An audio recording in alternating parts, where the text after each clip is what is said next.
हा डॅम जो तुम्हाला मी सांगत होतो बारवी डॅम जो आहे बदलापूरला आणि ती नदी बघा इथे नदीला पाणी म्हणजे डॅमला आहे पाणी। आता कधी गेट ओपन करते आय थिंक 2 दरवाजे ओपन करतात तिथे दिसते पाणी जरासं बघू शकता। सो हा डॅम बघू शकता तिथे MIDC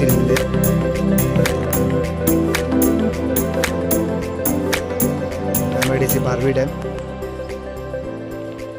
तो हा डॅम इकडनं दिसतंय तुम्हाला पाणी वगैरे सोडतात पण आता सोडलेलं नाही पाणी। शर्मा जी कैसा लगा?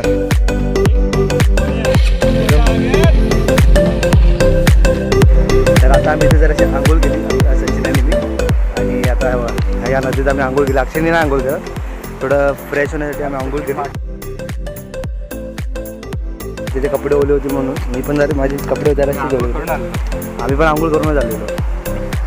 सो आम्ही इथे थोडा फ्रेश झालो आता। तो तुम्हाला हा डॅम तुम्हाला दिसला असेल डॅम तो कसा वाटला मला व्हिडिओमध्ये नक्की सांगा।